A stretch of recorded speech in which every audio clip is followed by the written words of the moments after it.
Tu es Sandra Balini Mazouz.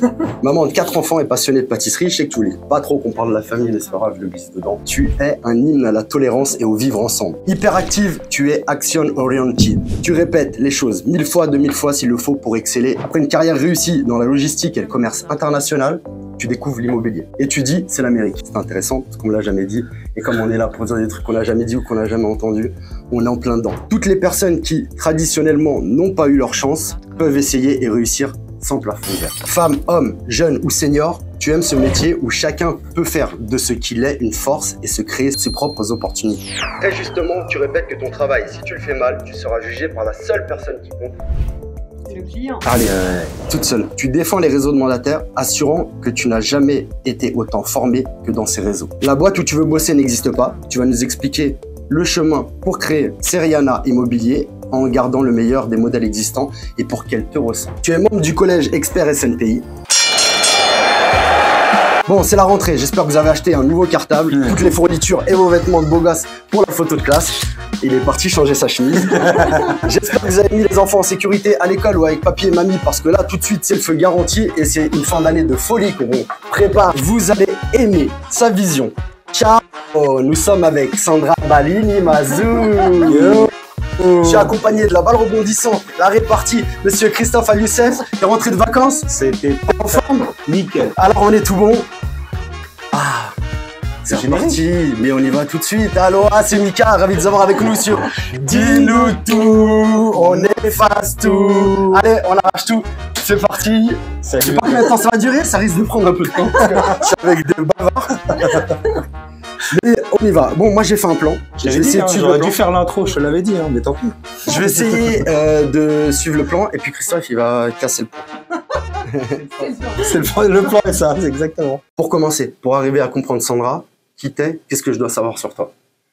Qu'est-ce qu'on doit savoir sur toi? C'est pas moi. Ça, c'est de la question. Ça, c'est de la question. Comme ça, je me suis dit, tu meurs, quoi. Tranquille, là, on va parler déjà 10 minutes, non. Non, les questions ouvertes, quand t'apprendras à me connaître, tu diras que c'est pas une super idée. Pas de questions ouvertes. Super longtemps. Essaye de cloisonner un petit peu. Donc, c'est l'épisode 12, 13, 14 et 15 aujourd'hui. C'est ça. Et je me connais, je me fatigue moi-même des fois aussi. Je fatigue surtout les autres. Ils reviennent quand même pour la plupart, donc ça doit pas être si désagréable. Ils sont mis ailleurs.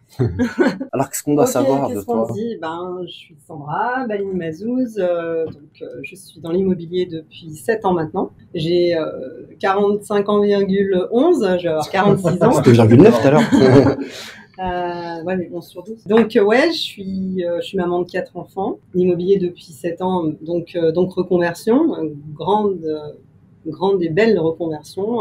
Avant ça, 14 ans dans les composants électroniques, le commerce international de composants. Je finis ma carrière comme responsable qualité et grand compte dans les composants. Et avant ça, 2 ans dans le commerce international. Donc, une très grosse partie de ma carrière à l'international avec des grosses boîtes. En grosse boîte, PME aussi. Mais en salarié, en tout cas. En salarié, voilà. Et je découvre l'indépendance. Alors, pas avec l'IMO, mais pendant mon dernier congé parental, mon congé parental. Et je fais de la vente à domicile, comme Tupperware, mais pour des vêtements. Et en fait, j'ai envie de garder une activité. Et je découvre cette activité par ma belle-sœur. Et je me prends assez vite au jeu. Je gagne très correctement ma vie. Et j'aime bien, mais je sais que je vais pas faire ça tout le temps. Et je pense à retourner dans ma carrière initiale. Des opportunités se présentent. Et poum, l'immobilier arrive. Poum. Oui, poum, mais vraiment poum.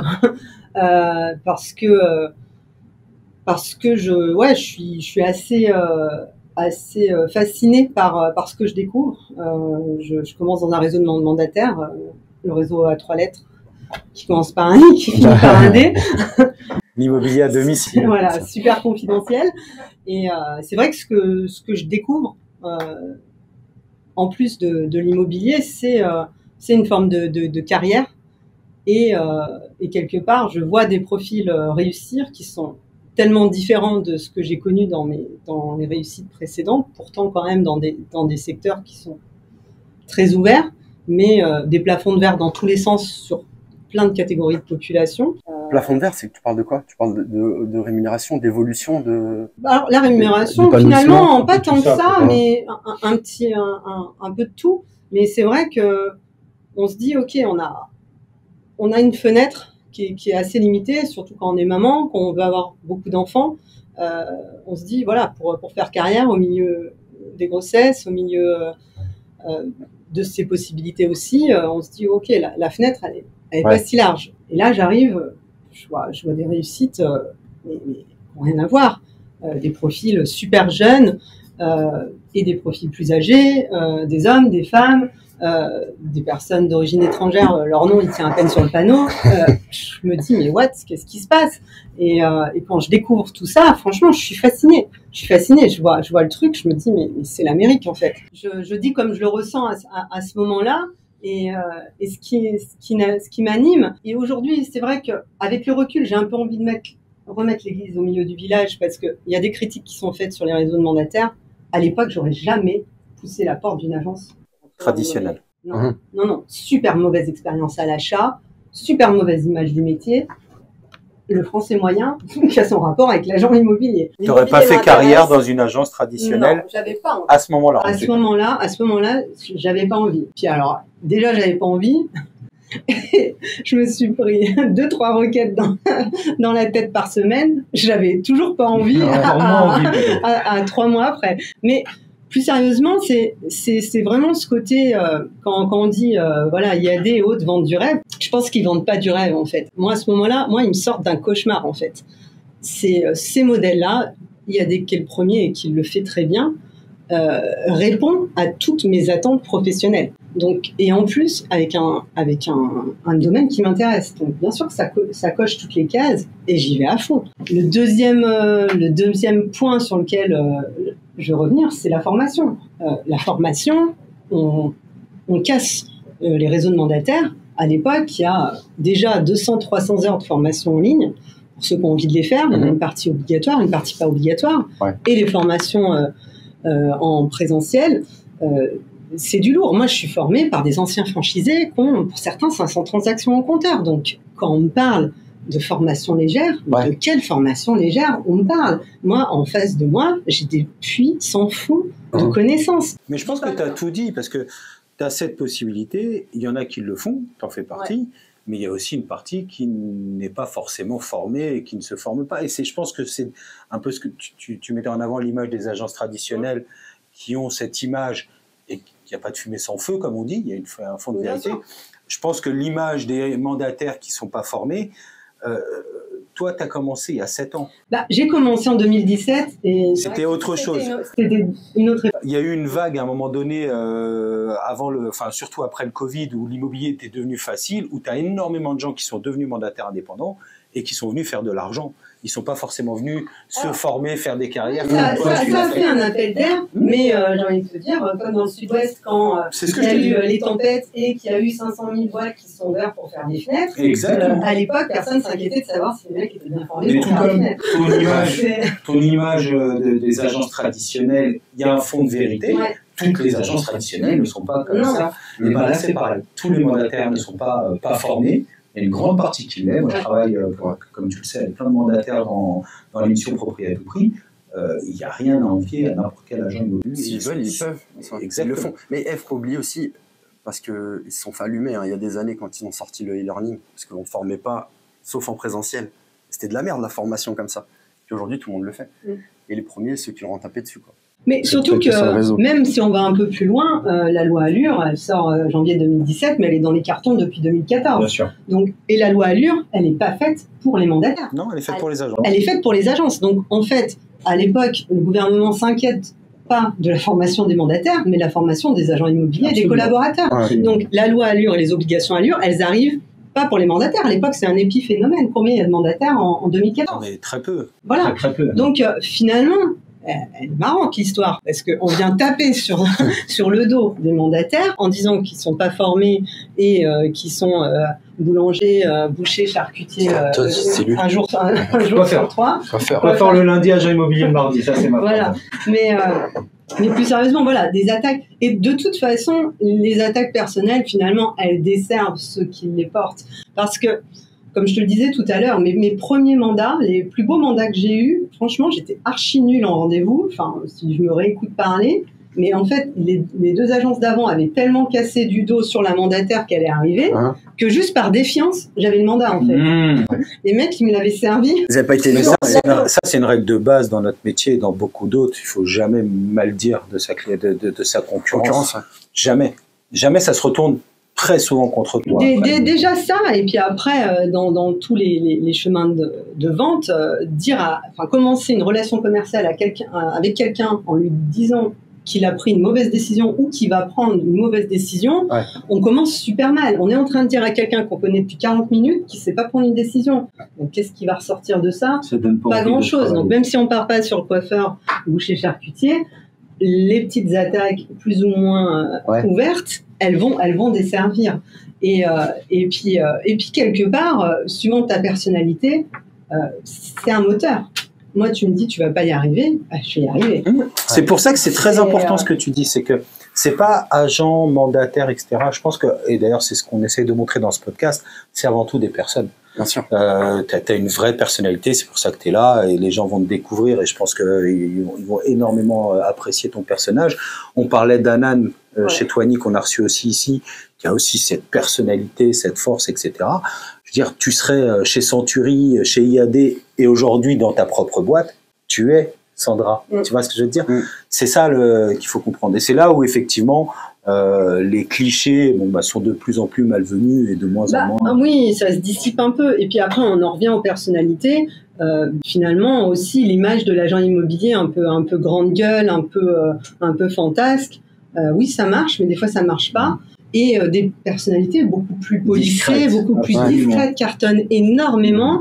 Et ça aussi, c'est un pied de nez. Parce que on a cette image de la fonction commerciale, que ce soit dans l'immobilier ou pas, avec le requin aux dents longues, et puis la même image homme-femme. Et finalement, moi aussi, c'est ça que j'aime beaucoup, en fait, parce que je vois aussi, une directrice d'agence qui a la soixantaine, et sans parler de C'est l'Amérique pendant encore 30 ans pour moi. Je me dis pas, dans les carrières classiques, je me dis, ok, à 40 ans, si j'ai pas fait ça, date de péremption. Date de péremption qui arrive. Là, dans l'IMO, ça n'arrive pas, en fait. Ça, avec l'âge, avec le sexe aussi, le genre. Le genre. Il y a personne qui va te dire, non, excusez-moi, madame, vous avez 59 ans, moi, je vous donne pas ma maison à vendre. Ça n'arrive pas. Mais même, tu disais, justement, ça apporte de la crédibilité. Presque, t'as plus un défaut de jeunesse que d'expérience et d'ancienneté. C'est ça. Et ça aussi, je trouve ça fascinant quand j'arrive en rendez-vous les premières fois. J'ai pas encore d'expérience, mais le fait d'avoir la quarantaine, d'avoir ma carrière avant, les premières recos qui tombent, t'as une crédibilité. T'as une crédibilité qui est là tout de suite. Alors après, il faut l'honorer, ça dure 5 minutes cette crédibilité-là. Tu peux vite la flinguer. Mais c'est vrai que je me dis, waouh, mais vraiment, c'est un métier. Voilà, il se passe des trucs super sympas, d'autres trucs beaucoup moins sympas, mais en tout cas, le rapport sympa, pas sympa est toujours à l'avantage de continuer à aimer ce métier. Mais je me dis, ça ne se termine jamais. Et pour des gens comme moi qui ont une très grande soif d'apprendre, qui ont besoin d'avoir des projets en permanence, oui, je me dis, je suis dans un secteur qui n'est pas délocalisable, qui est là pour encore un bon petit moment et qui est hyper stable. Qui n'est pas ubérisable. Parce qu'on parle d'ubérisation du métier, oui et non. Non, l'immobilier, c'est plus compliqué à ubériser quand même. Il y a des applis, des choses qui font qu'il y a des raccourcis, mais tu peux pas remplacer un être humain pour faire... On voit bien ce qui s'est passé avec le boom de 2000 où 40 000 métiers devaient disparaître, et puis finalement, dans les faits, non seulement ils n'ont pas disparu, mais parfois même leur part de marché ont augmenté. Moi, je ressens vraiment ce côté où tout est possible. Où tout est possible. Et quand j'utilise l'Amérique, c'est vraiment l'effet que ça me fait à l'époque. Et t'as pas besoin d'être un clone. Mais attention, je précise juste un truc, c'est important, parce que moi, dans notre podcast, c'est quelque chose qui me tient à cœur. Chanter. Non, je vais pas encore chanter, je vais pas encore citer Laurent Vimon, ça je garde pour ça. Tu vas garder pour un peu plus tard, un peu plus tard.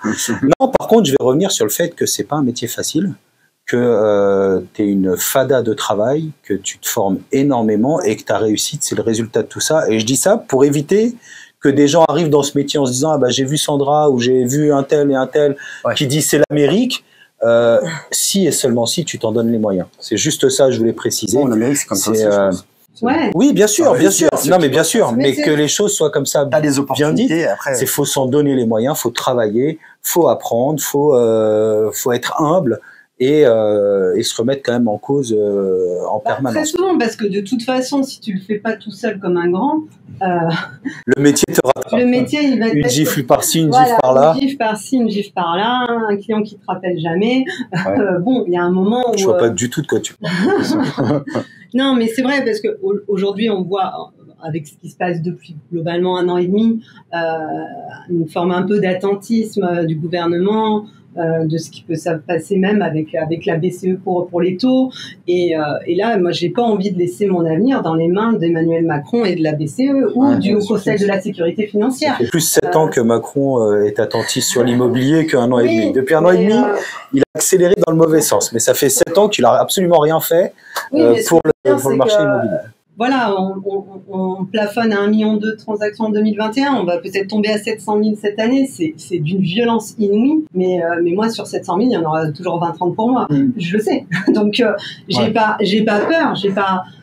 Maintenant, c'est parce que j'ai aujourd'hui une structure et des frais fixes qui me permettent aussi ce confort-là et l'expérience, tout ça. Mais aujourd'hui, la casse, elle est forte.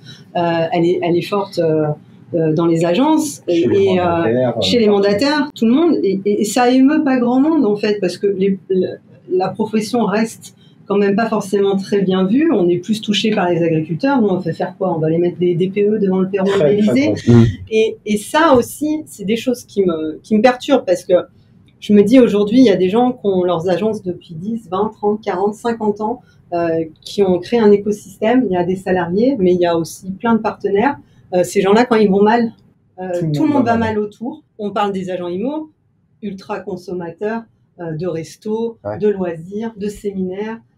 Tout ça, c'est des budgets. Tout un pan de l'économie qui est touché. Exactement. Et ça, on fait pas trop attention à ça. C'est un peu une dégringolade silencieuse et qui est hyper violente pour beaucoup de confrères. Pour beaucoup de confrères et de consoeurs. Et quand je vois parfois sur les réseaux, et là, pour contrebalancer tout le bien que je peux dire des réseaux de mandataires, se féliciter, se réjouir des faillites d'agences à demi-mot, en disant c'est un modèle éclaté, venez chez nous. Vous êtes sérieux 2 secondes, les gars? Non, en fait, là, c'est des vrais gens avec des familles, ils ont des employés. Quand ils vont pas bien, personne va bien déjà. Et non, on se réjouit pas des confrères qui vont pas bien. C'est pas cool. Magnifique. Moi, vraiment, c'est quelque chose qui, alors, je vais pas participer ou m'exprimer sur les réseaux là-dessus, mais c'est vrai que t'en penses pas moins. J'en pense pas moins, et je pense que voilà, quand on parlait d'humilité tout à l'heure, l'humilité, c'est pas seulement ne pas dire son chiffre d'affaires ou le nombre de ventes qu'on a fait, c'est de se dire qu'on fait partie. Moi, quand j'ai commencé chez IAD, on nous fait signer le code de déontologie, on nous dit de relire tous les 6 mois. Bon, je sais pas si quelqu'un l'a déjà lu une fois, mais en gros, c'est ça aussi. Et cette partie-là, on a vite tendance à l'oublier, qu'on fait partie d'un bloc. On la sacrifie sur l'autel des performances et du chiffre d'affaires. Et puis les petites luttes fratricides, alors qu'on voit de moins en moins. Entre réseaux de mandataires tout court, tu me parlais d'IAD, je sais que IAD, BSK, c'est Ukraine-Russie en ce moment en termes d'équivalence. Donc c'est pas une question, c'est très intéressant ce que tu dis, et ça va au-delà de agence tradi ou réseau de mandataires, c'est une question de corporatisme, et c'est vrai que tu sens pas qu'il y a une solidarité vraiment entre les différents... Moi je pense que, alors elle est pas forcément très visible, dans le sens où elle n'est pas vraiment promue, mais beaucoup de choses se passent. Mais par affinité plus que par corporatisme. Oui, mais quand tu disais qu'aujourd'hui, voilà, vraiment toutes les agences sont entre elles suivant les besoins, les mandataires entre eux selon les besoins et les opportunités. Finalement, quand tout le monde s'est retrouvé, je ne sais pas si tu te rappelles, c'était qu'en juin de l'année dernière, je crois, Bercy avait commandé un pour interdire les ventes des DPE. Non, c'est pas ça. Non. Ils avaient commandé un rapport sur... ils estimaient que les honoraires d'agence étaient trop importants par rapport à ce qui se pratiquait en Europe. Donc, ils commandent leur rapport, leur torchon. Sorry. Qui a coûté une blinde quand même, le torchon. Qui a coûté une blinde. Et en plus, quand on lit les intervenants, alors il y a des gens sympas que j'aime bien. Hein. Alors, je pense qu'ils ont voulu vraiment être très impartiaux en se disant qu'on fasse attention à ne pas faire trop intervenir, mais du coup, pas impartial, mais pas légitime, pas crédible. Les personnes qui sont interrogées, pourquoi vous n'allez pas un petit peu dans les têtes de réseau? Pourquoi vous n'allez pas un petit peu chez... Donc très orienté quand même, si ce n'est impartial, très orienté. Très orienté, et le but c'était de dire, ils s'en mettent plein les poches, ils font rien. Il y a même une recommandation pour expliquer les diagnostics à nos clients. On n'y avait pas pensé. Waouh. Non, c'est vrai que moi, quand je reçois un diagnostic, je l'envoie par mail, je dis débrouille-toi. Ouais, on fait exactement ça, enfin jusqu'à ce qu'on reçoive le rapport. Et en plus, à l'époque, pourquoi le rapport, je le lis en long, large et en travers, parce que il tombe un jour avant mon oral de licence. Et comme Serge Ducé, pour pas le citer, nous dit attention, vous allez être interrogé sur l'actualité. Il faut que vous sachiez des choses. Il s'est passé des choses depuis l'année dernière, depuis que vous avez commencé. Vous avez intérêt à savoir dire quelque chose. Et là, ça tombe l'avant-veille, quoi. Et je suis à 1h du mat, la veille de mon oral, en train de préparer 2-3 minutes à parler là-dessus. Donc, je lis tout et je découvre un peu dépité ce qui se passe. Et je suis obligée, en fait, de faire ça parce que pour parler de l'oral, on doit parler pendant 20 minutes. Et si jamais on parle trop vite, il faut parler pendant 20 minutes, sinon c'est une épreuve imposée. Donc je me dis, si je parle trop vite, il faut que j'ai des sujets B et C à aborder, à compléter pour mon oral. Bon, c'est pas arrivé parce que j'ai réussi à parler pendant 20 minutes. C'est bizarre ça. T'as réussi à parler 20 minutes. Mais tu sais que quand on commence quand on commence le programme et qu'on nous explique comment se déroule la licence en VAE, comment se déroulent les écrits, la préparation du mémoire, l'oral, donc tout le monde est un peu impressionné par la charge de travail. Et moi, je vois qu'il faut que je parle que 20 minutes. Et je suis pas bien. Je suis pas bien. Je me dis, ok, me taper du droit, me remettre dans les bouquins, écrire un mémoire de 200 pages, ok, mais parler 20 minutes. Non, ça, c'est pas possible. Ça, c'est au-dessus de mes forces. Mais ça a été la partie la plus dure. Mais pour que les gens comprennent, donc là, tu prends la décision de faire une VAE pour obtenir une licence, du coup, en immobilier. En droit, économie, mention métier de l'immobilier. C'est comme ça que s'appelle la licence. Ouais. De manière, justement, et ça, Mickaël disait un petit peu en intro, la boîte que tu veux n'existe pas. Ouais. Donc, dans le but de créer ta propre agence et donc d'avoir ta carte T, ta carte G, tu fais cette VAE. C'est ça? Oui.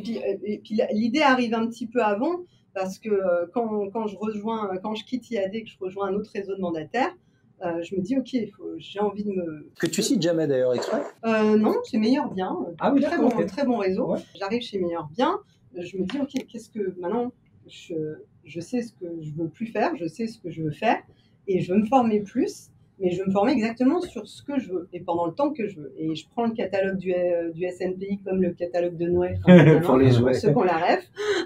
Et là, je vois la formation en expertise, donc en 3 niveaux. Je vois les contenus de formation et je me dis, waouh, ça fait écho à ma carrière de responsable qualité. J'aimais bien analyser les choses. J'ai toujours aimé faire les estimations. J'ai toujours passé énormément de temps dessus. Donc, ça va m'apporter une corde à mon arc. Et j'y vais comme ça, un petit peu curieuse, en me disant, allez, c'est parti, je pars dans ce parcours, mais pas à ce moment-là encore dans l'idée d'être du collège des experts et encore moins de me lancer sur la licence. Et je fais le premier niveau avec Bernard Lafont, qui est parti du SNPI, mais qui a été formateur pendant des années, qui a plus de 80 ans. Et je rencontre Ilan Rodriguez, qui aujourd'hui est parti aux États-Unis entre-temps, il est parti chez Barnes à Miami. Donc voilà, ça fait maintenant 3 ans, je crois 2 ans et demi qu'il est parti aux États-Unis. Et on passe la formation ensemble et il me dit, punaise, mais Sandra, faut vraiment que tu appelles Serge, je sais.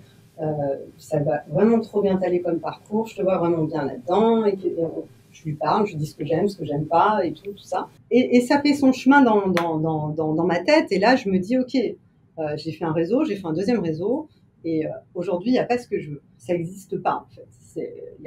J'ai pas envie d'aller en agence, j'ai pas envie de continuer à être mandataire, j'ai pas le choix en fait, je suis obligée de créer ma boîte, mais un peu, pas par dépit, mais voilà, ça n'existe pas, je vais le faire.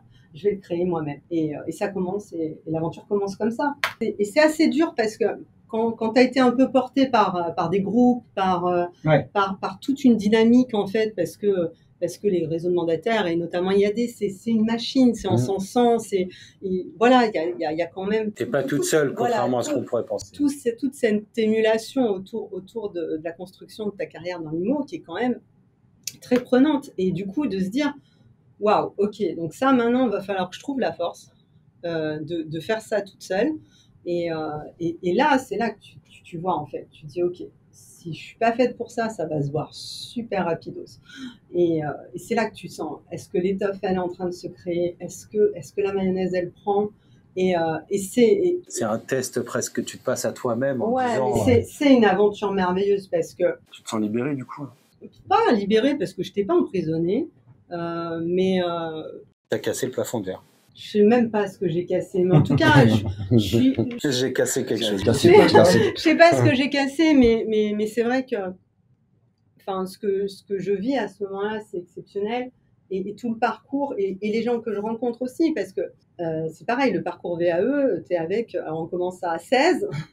Et donc 16, pratiquement, je crois qu'il y avait 2 agents co. Moi, j'étais la seule mandataire et tout le reste, c'était des directeurs d'agence ou directrices qui étaient déjà porteurs de carte T et qui voulaient la G ou la S, ou les deux.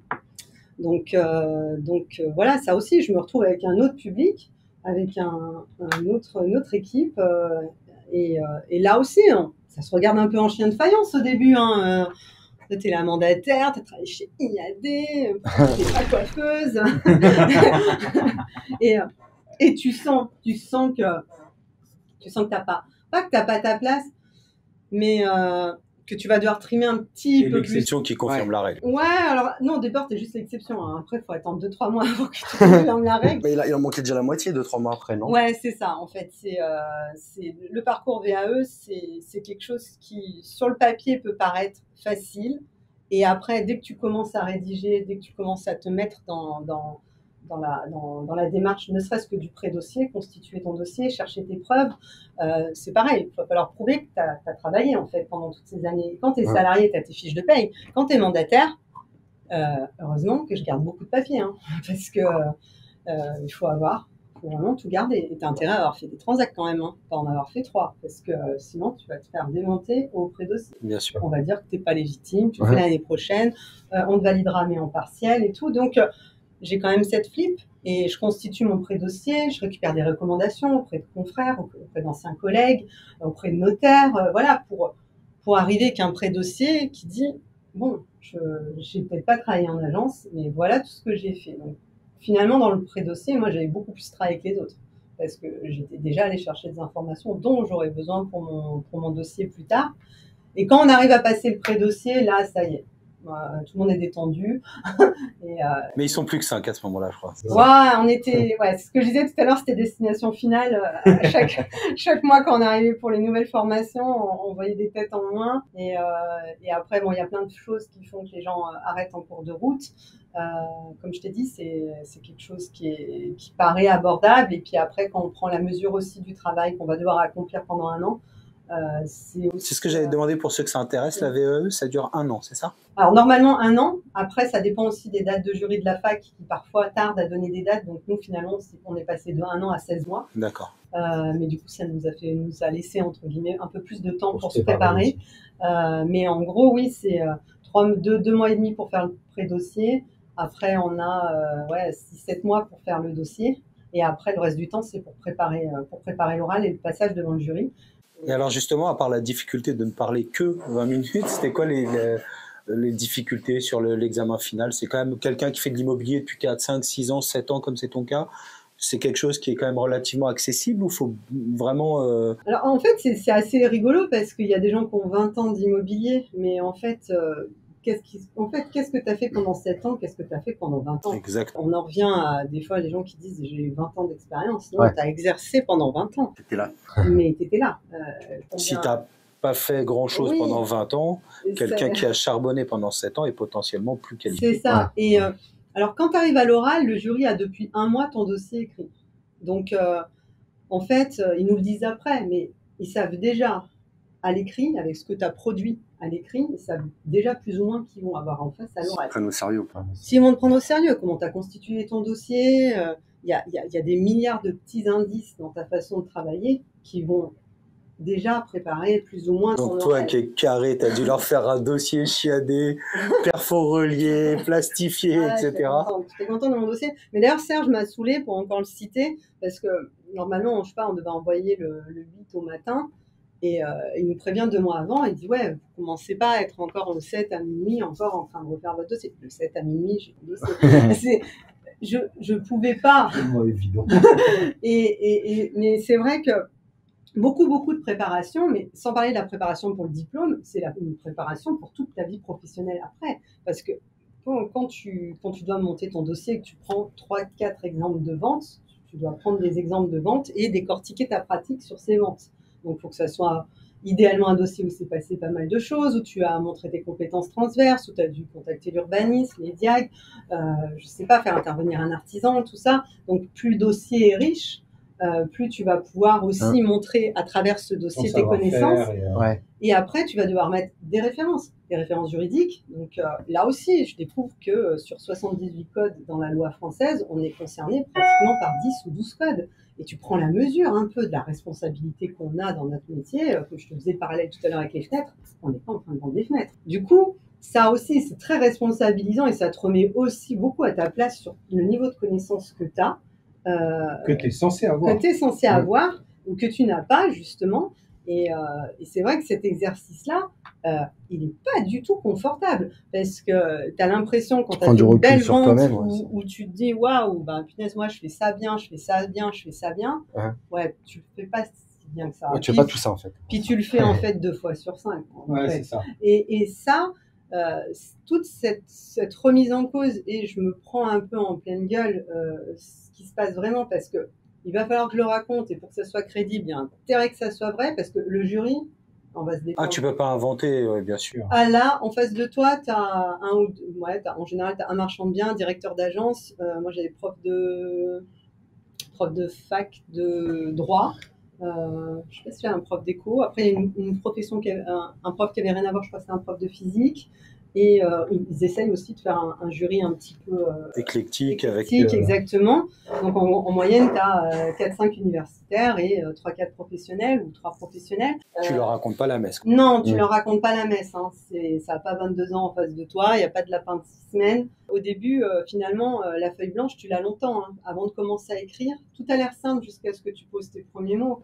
En me disant ah ouais putain j'ai passé 3 jours, en fait j'ai écrit une page parce que il y a un formalisme à respecter, il y a beaucoup de choses en fait et du coup on en prend aussi la mesure quand on commence et là en général on veut tout s'arrêter et c'est pour ça que c'est important aussi de se faire accompagner pas que par la fac mais aussi par moi je suis passée par mon syndicat, par l'école du SNPI avec notamment Serge comme instructeur mais je l'aurais jamais fait sans parce que justement tous les petits moments où on se dit waouh, qu'est-ce qui est en train de se passer, pourquoi il fait ça, t'es super motivé à 8h, à 10h24 t'es là, il abandonne tout.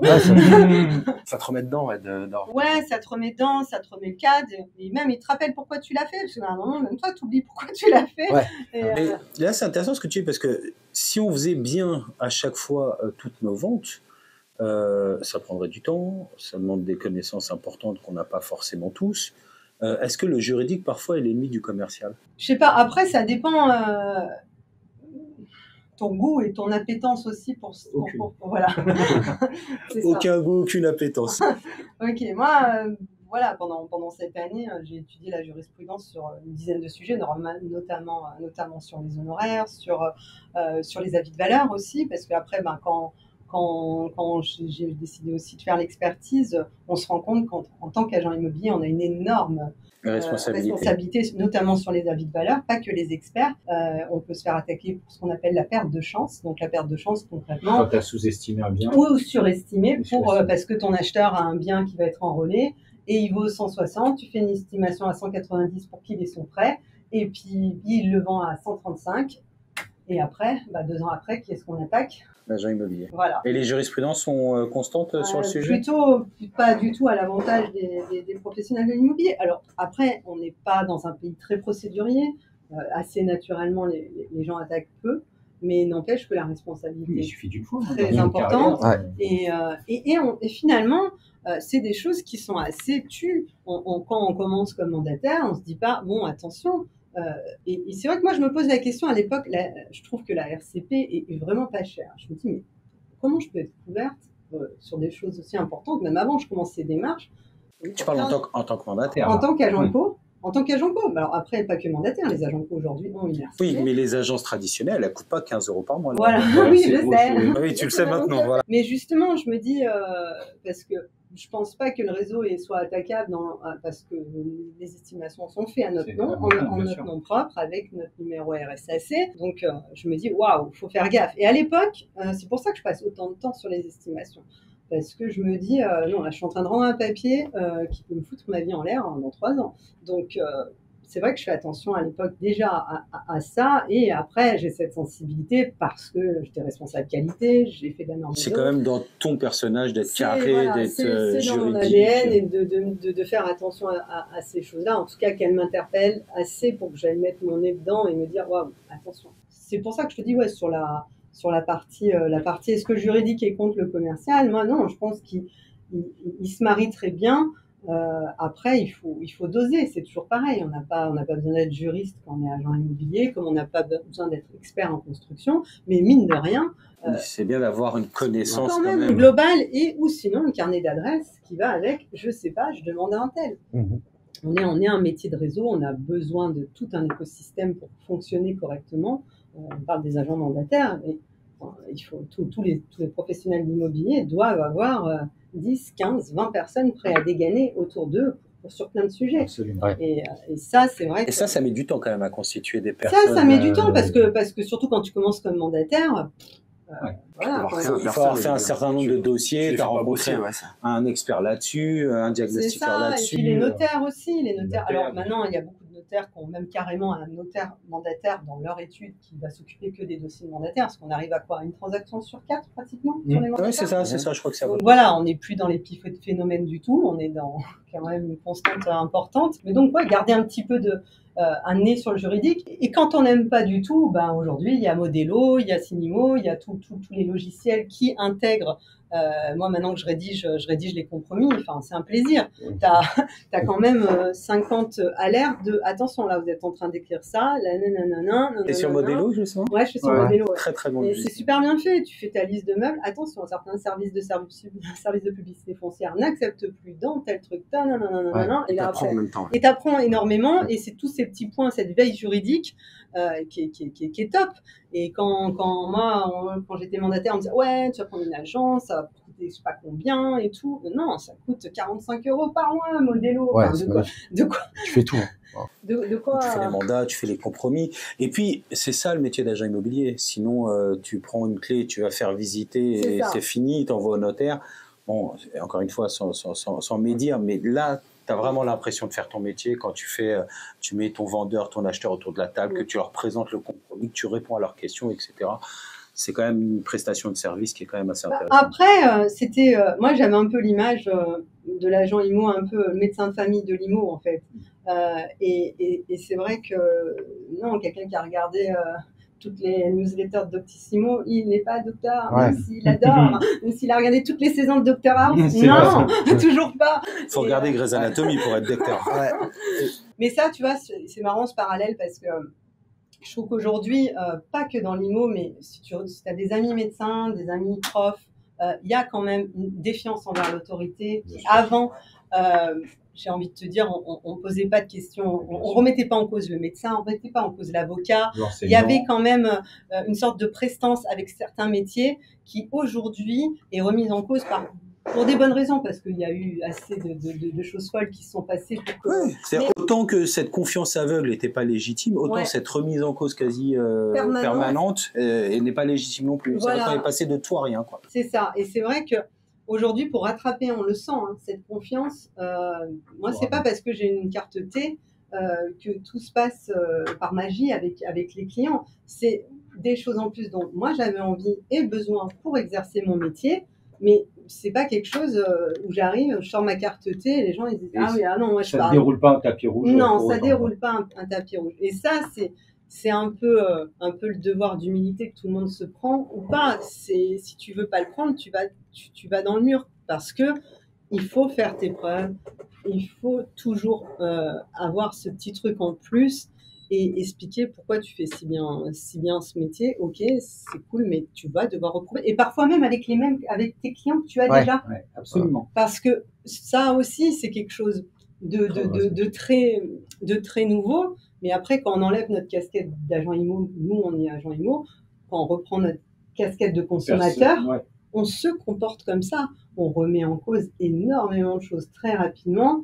On est plus volatile dans les relations commerciales. Et ça, c'est quelque chose qui est ancré. On voit la loi Hamon, on l'a dans notre métier sur plein d'aspects, où on arrête les contrats d'engagement sur 1 an chez le particulier. Mais moi, en tant que professionnel, ça me gonfle de me retaper 1 an se loger alors qu'il me gonfle. Ça me gonfle. C'est pas parce que je suis dans la casquette professionnelle de telle heure à telle heure que je trouve que je suis pas en train de me faire truander à me refourguer des services dont j'ai pas besoin avec des choses que j'attends pas. Et ça, cette façon-là de vivre et d'interagir, si on se remet pas aussi en cause là-dessus, on va aller dans le mur. Ça touche pas que l'immobilier. Quand les gens me disent oui, mais il y a ci, il y a ça, mais finalement quand tu sors un peu de ta bulle et que tu parles avec les gens qui font d'autres métiers, tu te rends compte que c'est les mêmes mécanismes et des choses qui étaient un petit peu acquises par le temps, l'expérience, un pignon sur rue, où il y avait des habitudes et tout. Ouais. Bah, tu as des clients que tu avais depuis 3-4 ans qui dégagent comme ça du jour au lendemain, tu l'as pas vu venir. Et ça, ces comportements-là, on a parlé du Covid, ça invite, mais je pense pas que ce soit le Covid qui ait causé ça. Pas que. Après, ça l'a peut-être accéléré le Covid, mais de répondre au chant des sirènes comme ça, moi je l'avais déjà remarqué un peu avant le Covid, de toute manière. Donc c'est vrai que ça a peut-être accentué, mais ça existait déjà avant. Ouais, faut se renouveler tout le temps. Est-ce que du coup, toi, tu parlais d'une boîte qui te ressemble. C'est quoi ta vision? Qu'est-ce que tu veux créer et que t'as pas trouvé ailleurs? Alors, c'est clair là ou pas ce que je t'ai dit? Oui, c'est clair. Après, c'est très bien, bien sûr. C'est très bien, merci. Non, pour une fois que tu poses une question qu'on comprend. Alors, je la comprends. Après, alors, c'est vrai que toute la terminologie un peu self-help, développement perso, tout ça, vision et tout, je t'avoue que j'ai un petit peu de mal. C'est des choses, moi, ça résonne pas trop en moi. Ça résonne pas parce que t'es déjà, je crois. C'est une Greg. Non, mais ouais. Mais c'est marrant que tu parles de Greg parce que je trouvais qu'il y avait pas mal de. Non, mais c'est marrant parce qu'elle dit ça résonne pas, mais naturellement, j'ai l'impression que t'appliques beaucoup. En fait, ça te saoule parce que c'est intrinsèquement toi déjà. T'as pas forcément besoin qu'on vienne te dire. Tu joues pas un rôle, D'ailleurs, sur Trahir de secret, on discutait en déjeunant tout à l'heure. On s'est dit plein de choses et c'est vrai que tu sens que t'as cette maîtrise naturelle de la motivation, de plein de choses. T'as pas forcément besoin qu'on vienne te bourrer le crâne avec du mindset, avec des formules toutes faites, etc. Ouais, et puis après, je pense que tous les grands ténors du développement personnel, moi, c'est des gens, alors quand je te parlais de quand j'arrive chez AD, que je vois des gens qui me ressemblent pas, mais qui me parlent, là, dans tout le casting, il y a personne qui me parle. Et c'est vrai que c'est, pour moi, quand on te parle de certains minés de 30 ans qui vont t'apprendre la vie, qui savent tout sur tout, le mec il a un t-shirt blanc un peu gris, mal repassé, non, dans l'IMO il y a aussi ça.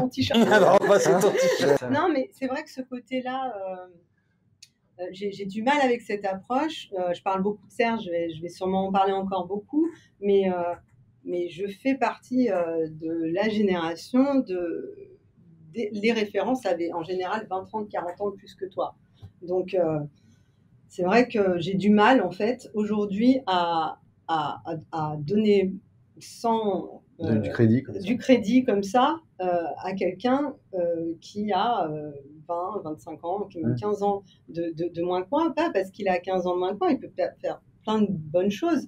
Mais je reste dans la génération où on se dit, voilà, un mentor, les gens qui vont t'apprendre des choses. En tout cas, pour cette partie, mais pour plein de choses. Je comprends parfaitement. Tu as besoin de quelqu'un qui a déjà fait ses preuves, qui a déjà pratiqué avant de te dire comment faire. Voilà, et parce que malheureusement, dans toute la trame développement personnel, je vois aujourd'hui des coachs d'entrepreneurs qui n'ont jamais eu d'entreprise. Ouais, bien sûr. Enfin, c'est quoi le concept? Ils ont pris Mais on en parle souvent dans le podcast, même à chaque fois je fais le parallèle avec le golf ou avec le foot, etc. C'est sûr que quand un mec qui t'entraîne, c'est Zinedine Zidane, t'as plus tendance à écouter ce qu'il dit qu'un mec qui a jamais joué au foot et qui va venir t'expliquer comment on fait un contrôle et une passe, quoi. Donc c'est vrai que en fait, ce côté il y a un manque de légitimité, et ça veut pas dire que c'est pas des gens avec qui je pourrais apprendre quelque chose, parce que moi j'ai travaillé, j'ai eu dans mes équipes des minettes de 20 ans qui m'ont appris plein de choses. Mais c'est parce qu'on dit là on parle de les mettre sur un piédestal quelque part et de les suivre en exemple. Et là c'est vrai que c'est plus difficile. Et c'est pour ça que tu dis toute cette terminologie, vision, mindset, masterclass, je crois qu'il y a 10 mots. Tu peux plus les entendre. Ouais. Les oreilles essayent. On en parlait l'autre fois. C'est quoi le mot? Galvaudé? Galvaudé, attends. Il y avait, Ça veut pas dire que les gens qui font pas ça, c'est pas des gens bien ou qui sont même pas légitimes. Je les juge même pas, mais c'est vrai que ça a quand même, pour moi, l'effet inverse d'amener des gens qui, justement, alors notamment sur l'immobilier, mais de les amener un peu virtuellement vers comme tu disais tout à l'heure, le chant des sirènes, vers des carrières sur lesquelles ils n'étaient pas destinés. Là, ils leur ont vendu du rêve. Ouais, après, le problème, c'est que les gens qui vendent du rêve, si on parle de ça, eux, ils croient au rêve et pour le coup, des fois, ils l'ont réalisé. Ouais. Donc, moi, je veux pas voir, j'aime pas non plus qu'on me présente ça comme une démarche un peu malhonnête, matérialiste. Faut pas non plus, on connaît pas vraiment les intentions des gens. Moi, j'allais conclure en disant que tu étais un peu comme quelqu'un qui a pas faim et à qui on donne à manger. À partir du moment, ce que disait Mika, où intrinsèquement, t'as pas ce besoin de mindset. Parce que, encore une fois, toi, tu le vois peut-être pas, mais nous qui avons beaucoup parlé avec toi, on te le dit, tu l'as naturellement. Mais il y a quand même des gens pour qui c'est important, à qui ça apporte, etc. Ce qui n'était pas ton cas. Et ce que tu as dit. Quand je dis ça me parle pas, c'est tout. Ça veut pas dire que. Péjoration. Voilà, exactement. Donc c'est vrai que et puis même aujourd'hui, les modèles classiques d'entrepreneuriat, quand tu vas aller voir la banque quand tu ouvres ta SARL, ils vont te parler tout de suite de ton business plan à 3 ans, à 5 ans. Et ça, c'est aussi, entre guillemets, pour moi, des visions du passé. Tu n'as pas besoin de savoir le jour de la création de ton entreprise si tu vas prendre 17 employés à N+1, si tu vas en prendre 14 à N+2. Ouais. Franchement, je trouve que c'est même pas un tous les business plans que j'ai fait pour une banque, j'ai jamais respecté le début du compte. Mais non, mais c'est surtout que tu peux pas savoir. Tu leur mets ce qu'ils veulent lire, quoi, les mecs. Non, mais après, il y a les conditions, l'environnement, il y a plein de choses qui rentrent dedans, qui font que tu peux réussir par réussir. Tu vas pouvoir les rassurer ou pas. Et comme tu dis, il y a un peu d'esbrouf. Et finalement, c'est une espèce d'hypocrisie un peu connue tous, parce que je pense que la banque elle-même sait, mais elle a besoin pour rentrer. Mais là aussi, on se dit aujourd'hui, on a des partenaires financiers, des établissements financiers qui ne sont pas forcément des partenaires, à côté de la plaque aussi du vent. Ce que tu disais, c'est du passé, quoi. C'est vraiment. Parce qu'on parle des réseaux de mandataires, mais ils arrivent sur un timing qui est exceptionnel pour eux, un terreau super fertile, qui est le statut de la micro-entreprise, de l'auto-entrepreneur. Merci Nicolas. Non, mais on en parle. Je crois qu'en les 2-3 premières années, c'est 1 million d'auto-entreprises créées. Incroyable, ça a répondu à un vrai besoin des Français. Et là, sur les 1 million, il n'y en a pas 1 million qui sont allés chez IAD ou dans un autre réseau. En fait, le timing est juste excellent, en fait. Et il bénéficie, en plus de tout ce qui se passe de pas terrible dans le monde du salariat, de la création de ce statut, de l'ACRE. On a quand même pour la plupart des aides en tant que demandeur d'emploi. Voilà, c'était pas mon cas, mais n'empêche que ça permet aussi à beaucoup de gens de se lancer comme ça. Et finalement, on dégage du chômeur de catégorie A ou B ou B+. Tout le monde est gagnant. Tout le monde est content parce que pendant ce temps-là, et c'est pour ça que ça aussi, c'est une critique qui est faite sur les réseaux de mandataires. Ils disent, OK, pendant un bout de 2 ans, ils arrêtent. Mais moi, je préfère que les gens soient 2 ans au chômage à apprendre comment vendre une maison, comment faire un investissement locatif, comment acheter une maison. C'est mieux que s'ils étaient en train 2 ans à pas faire grand-chose. 2 ans à pas faire grand-chose, ou je sais pas forcément à ne rien faire, mais en tout cas, moi, c'est toujours ce que je me suis dit pour les gens qui avaient quitté les réseaux de mandataires. ils partent quand même, Avec la ceux qui ont voulu le faire avec une super connaissance. Donc, et puis après, on ne sait pas, ça peut peut-être revenir dans 2-3 ans, on ne sait pas ce qui peut se passer. Donc, c'est jamais une mauvaise chose en soi, quoi. Donc, c'est pour ça que cette critique-là aussi, avec le temps aussi, je l'ai analysée d'un autre angle. Et c'est un bon premier pas dans l'entrepreneuriat, ce qu'on disait, parce que tout le monde n'est pas forcément fait pour être entrepreneur. Là, tu peux te permettre d'essayer sans prise de risque, puisque comme tu dis, tu as des aides, tu as le maintien de ton chômage, ça marche, tant mieux, ça marche pas, tu peux repartir Exactement. dans le salariat ou faire autre chose. Et non, mais c'est une très très bonne chose, ça, il n'y a pas de... C'est une bonne école, et parce qu'on parle de la partie immobilier, formation, connaissance, mais finalement, il y a plein d'autres choses qui vont avec l'auto-entreprise, c'est-à-dire ne plus avoir tout ce que tu avais, hein, on parle du net, du brut, mais bon, mine de rien, tu as une mutuelle, souvent, si tu es dans une grosse boîte, tu as d'autres avantages, tu as un CE, et puis tu cotises aussi pour la complémentaire, il y a plein de choses qui sont dans ton pack de salariés. Quand tu vas toucher 50% de ta com à peu près, quand on enlève la part du réseau, la TVA et tout ça, tu as intérêt à avoir un petit peu de connaissances financières Pour bien gérer. Pour bien gérer, parce que ça peut vite... tu peux vite Nombre d'histoires que j'ai entendues comme ça, où tu claques tout, l'URSSAF arrive, parce qu'il faut quand même payer un petit peu, il n'y a plus rien. L'URSSAF, la TVA, et ça, cette partie-là, on en parle finalement assez peu, mais bon, c'est pas non plus au réseau mandataire de te faire ton éducation financière, mais n'empêche que ça aussi, tu vas vite l'apprendre par la force des choses si tu l'apprends pas tout seul, et cette façon aussi d'apprendre à gérer et à créer ta stratégie d'entreprise, là aussi, on passe dans un autre niveau, et si tu le passes pas, comme tu dis, tu vas être rattrapé assez rapidement avec parfois des dettes. Tu vas vite déchanter. Tu vas vite déchanter. Donc cet apprentissage-là, il se fait. C'est une excellente formation. Il se fait en parallèle. Et par exemple, des réseaux comme IAD, ils sont en partenariat avec un réseau d'experts comptables. Donc moi, je suis toujours cliente. C'est vrai que ça aussi, c'est quand même super intelligent d'avoir fait ça, parce qu'on se retrouve quand même à découvrir. C'est bien beau d'être chef d'entreprise, parce que dans les faits, on a quand même beaucoup de responsabilités, même en étant micro-entrepreneur. Mais après, tout le volet financier, fiscal, tout ça, il faut le connaître. Il faut le connaître, il faut mettre son nez dedans. On n'est pas dans un pays où tu peux te permettre de ne pas maîtriser ces domaines-là, ça te rattrape très rapidement. Très rapidement. Donc après, tu peux pas tout faire en même temps, apprendre le commercial, développer ton réseau. Les choses, elles se font petit à petit.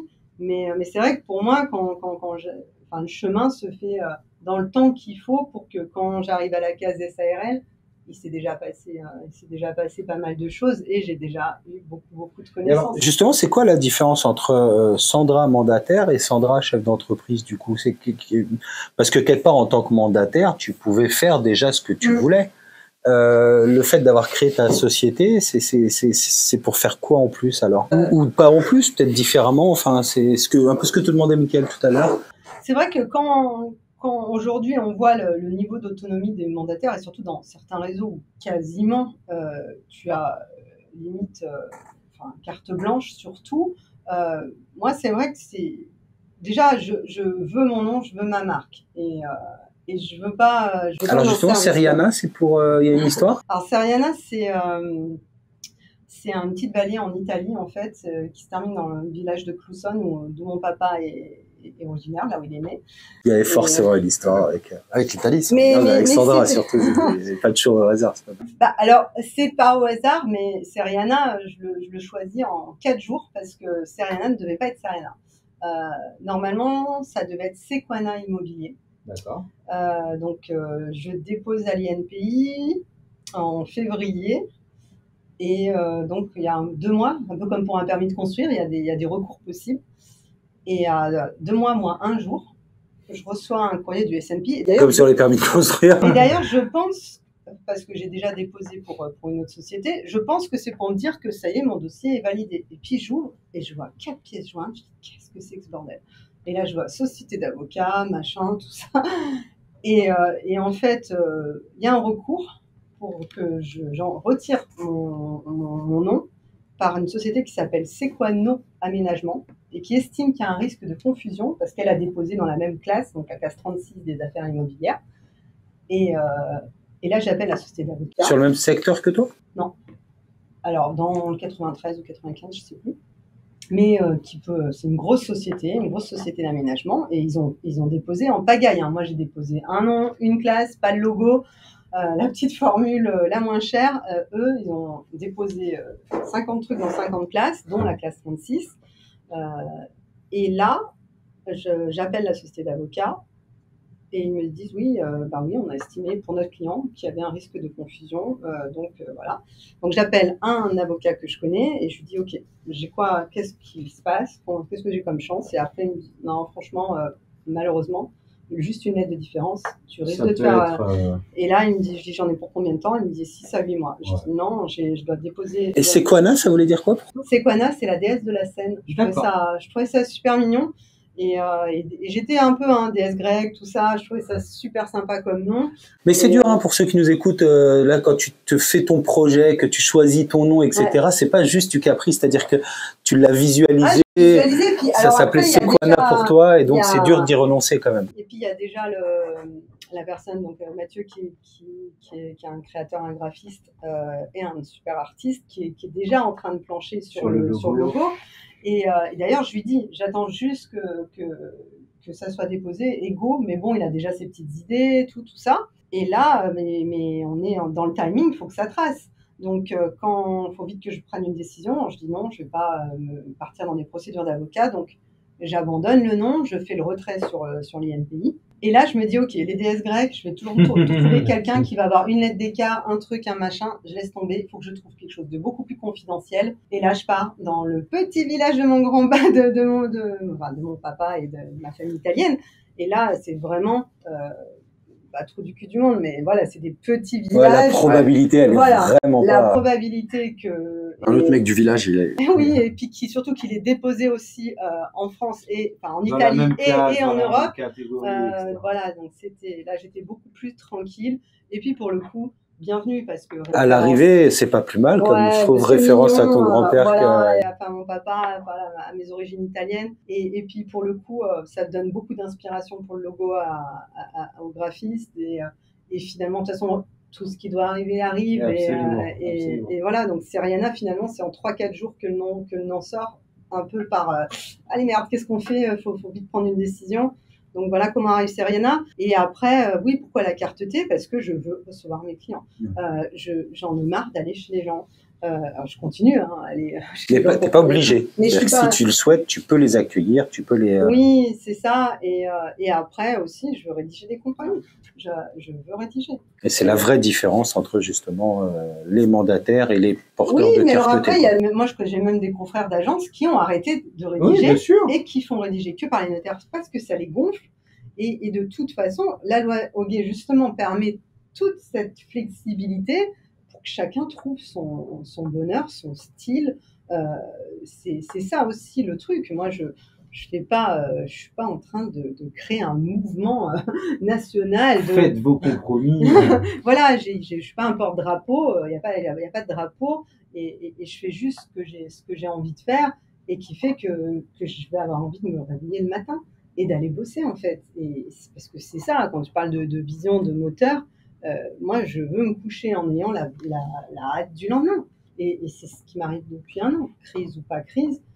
Je suis contente de la semaine qui arrive, je suis contente de la journée d'après. J'ai envie, et ça, c'est ça, en fait. Et je me suis dit, pour avoir cette envie, il fallait que je coche mes cases pour l'avoir. Donc, voilà comment on arrive à... Comme le but de ce podcast, c'est de mieux connaître Sandra. J'ai peur de ta question. Non, parce que on en a parlé tout à l'heure.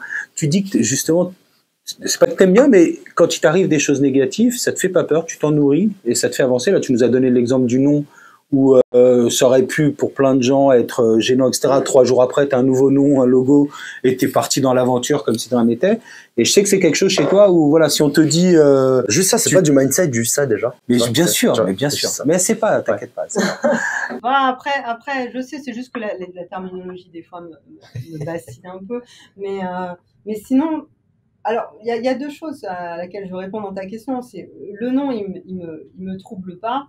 Mais parce que je sais qu'un nom, c'est pas pour toujours. C'est des fois, des gens, même des clients, vont te dire non. Et combien de fois j'ai perdu des mandats, je les ai récupérés, j'ai vendu. Mais Mais aussi le oui, il n'est pas définitif. Des fois, tu as un client qui te fait confiance, puis 2 mois et demi après, il te le retire. Donc, il y a cette espèce de... Non-fatalité. Voilà. Et après, oui, je pense que j'ai ce côté un peu...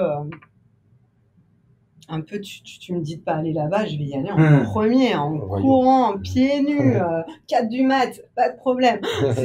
Ce que tu adores, c'est le t'es pas capable.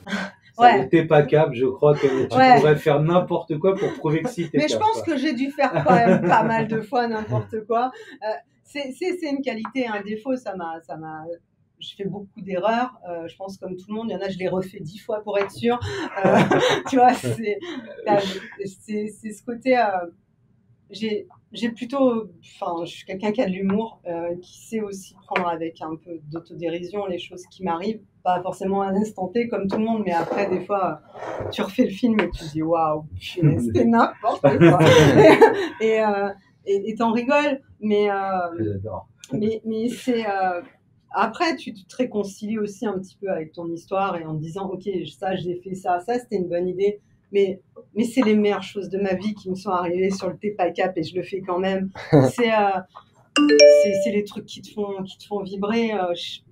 Bon, je vais partir sur un registre un peu personnel, mais quand tu as accompagné des gens dans leurs derniers moments, quand tu as perdu tes proches, et tu passes les dernières heures, les dernières semaines avec quelqu'un, j'ai jamais entendu quelqu'un dire oh là là, j'aurais pas dû faire cette connerie ce jour-là. Ils te parlent que des choses qu'ils n'ont pas fait. C'est magnifique. C'est du mindset, ça aussi. Et ça, c'est le truc. C'est franchement, j'ai quand même des images dans ma tête qui restent un petit peu tout le temps. Je t'en ai parlé aussi de. Tu m'en as parlé. Tu m'as dit une phrase en plus qui m'a dit. Je l'ai écrit parce que je voulais en parler. Ne bouge pas. Là. Qu'un jour, tu prends conscience que la vie est courte et tu dis je suis né ce jour-là en fait. Ouais, parce qu'on parlait de... C'est pas mindset aussi. Quand on était... du tout mindset. Non, mais j'ai une maman qui a toujours aimé aider les autres. Elle est tout le monde, tu m'as dit. Et c'est vrai que quand les gens étaient malades, même petites, elle nous emmenait souvent pour aller voir telle personne qui avait quelque chose et tout. Puis il y a quelqu'un dans ma famille qui a eu quelque chose de particulièrement grave, qui était dans un centre de rééducation, et je me retrouve à 15-16 ans à aller plusieurs fois dans ce centre. Et c'est un centre qui s'occupe de grands brûlés, d'handicapés, et je vois des gens de mon âge, en fait, qui ont 15-16 ans. Et là, je me dis, moi, je suis pas contente quand le bus, il est 7 minutes en retard. Je suis pas... Et je passe plusieurs jours, enfin, on y va plusieurs fois, et je me lie d'amitié avec une personne qui était là-bas. Et du coup, c'est vrai que cette période-là, ce passage, c'est vrai que il forge et il crée en moi le besoin d'urgence, le besoin faut faire les trucs, on sait pas pour combien de temps on est là. Et quand je lui dis oui, je suis née ce jour-là, je suis née à 16 ans, en tout cas, cette partie de moi, elle est née à ce moment-là, et elle m'a jamais quittée. J'ai 30 ans, je vais avoir 46 ans, 30 ans plus tard, voilà, je peux un soir regarder les billets d'avion et dire demain on part. Allez, et là, je suis déjà en lit là. Et c'est vrai que c'est du vécu. Hein. Mais c'est ça. Et avec les gamins, c'est vrai que j'ai la chance de faire un métier qui me permet aussi ça, où je vais me dire. Et pas que le métier, c'est aussi tout ce que j'ai construit en 7 ans, le réseau, les gens avec qui je travaille. Demain, je suis pas là pendant 5 jours, ou je suis malade, ou un truc comme ça. Il y a des gens pour reprendre mes mandats, il y a des gens pour faire mes visites, il y a des gens pour faire mes compromis. Et tout ça, c'est quelque chose qui est précieux, que j'entretiens comme quelque chose de précieux. Quand on parle, moi, les gens, ils me parlent, mais toi, tu as un réseau. Mais c'est quoi un réseau pour toi? Je dis, mais moi, vous habitez depuis 40 ans ici. Moi, je suis pas là.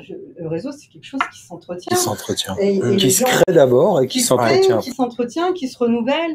Les gens à qui vous avez demandé des services, vous avez intérêt à pouvoir leur en rendre aussi. Il faut pouvoir se taper dans la main dans les deux sens. Et il faut aussi créer le besoin chez les partenaires en se disant, bah oui, si je travaille avec Sandra, elle va m'apporter ça. Moi, je vais faire ça pour elle, mais j'ai besoin aussi d'elle pour ça. Et tout ce petit écosystème comme ça à créer et à entretenir, il permet cette flexibilité et ce rapport vie professionnelle-personnelle qui me permet de vivre ce que j'ai envie de vivre et besoin de vivre avec mes enfants. Ce qui est un de tes moteurs, si je me rappelle bien de notre discussion, de t'avoir orienté alors d'abord vers l'indépendance, puis vers l'immobilier, parce que justement en tant que salarié, on en discutait. Oui, en tant que salarié, et c'est aussi ce qui fait un petit peu écho, notamment quand j'arrive chez IAD, où tu vois une nana mandataire qui annonce sa grossesse, elle a 300 likes, c'est partagé 400 fois. Moi, quand j'ai annoncé mes grossesses au boulot, j'avais pas 300 likes. Hein.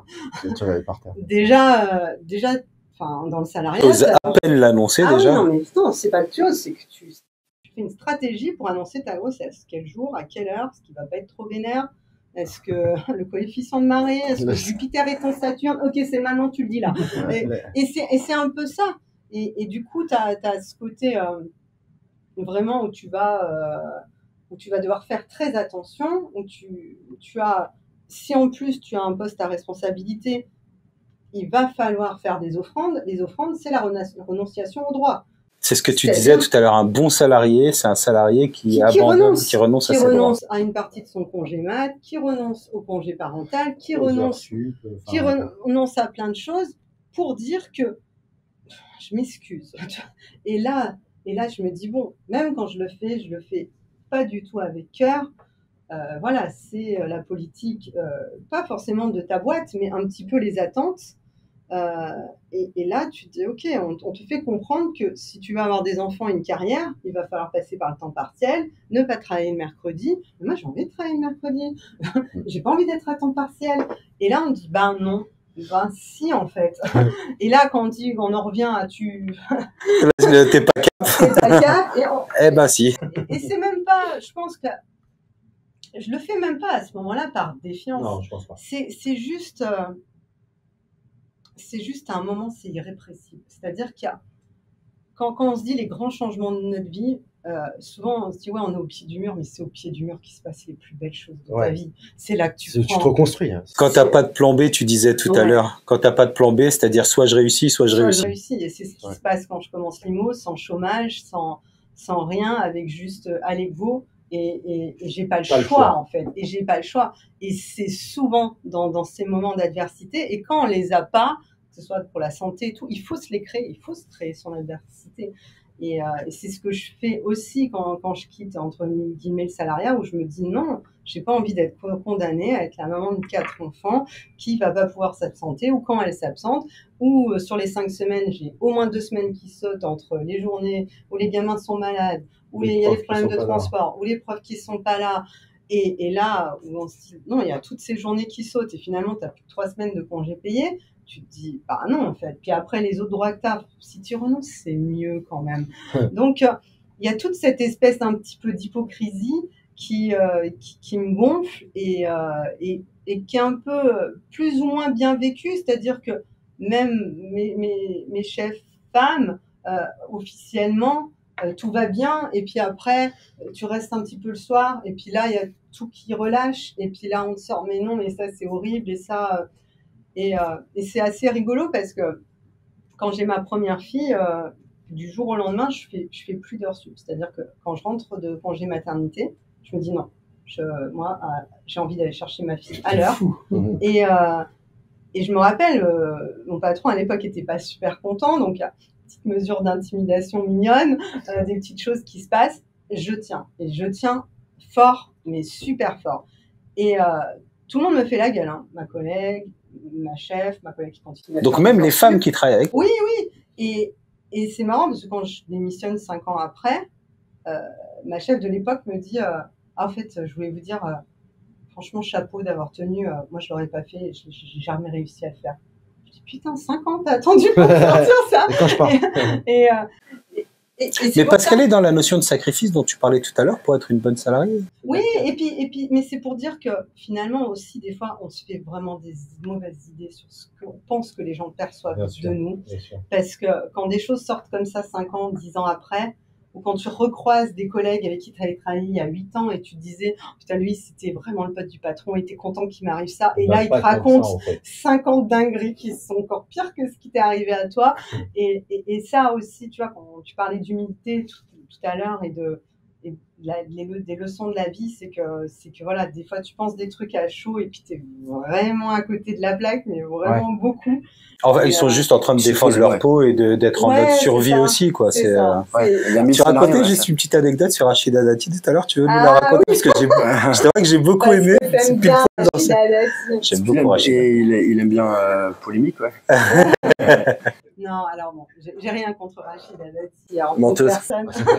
Non, mais en fait, quand on parlait tout à l'heure du boulot et des grossesses, bon, après la décharge de mon patron, j'en ai enchaîné quand même, mais de l'époque. Mais plus sérieusement, quand, je sais plus, j'étais à ma 2e grossesse et c'était à l'époque où Rachida Dati était au gouvernement et elle était enceinte de jumeaux, il me semble, et elle accouche et le lendemain ou le surlendemain, elle arrive sur Escarpin au Conseil des ministres et là, le jour même, hein, donc c'était passé sur, je sais pas, BFM ou je sais pas quelle chaîne à l'époque, mon patron qui arrive au boulot et qui arrive à la petite fenêtre à côté de mon bureau et qui me dit « Ah, Rachida Dati, J1, J2, elle est au Conseil des ministres, machin, super bien. » Elle n'a pas pris son congé maternité, elle. Elle n'a pas pris son congé de maternité, elle n'a pas pris son congé pathologique, elle n'a pas pris tout ça. Et c'est vrai que je te dis, à l'époque, je lui en veux parce que je me dis, mais elle a fait une big connerie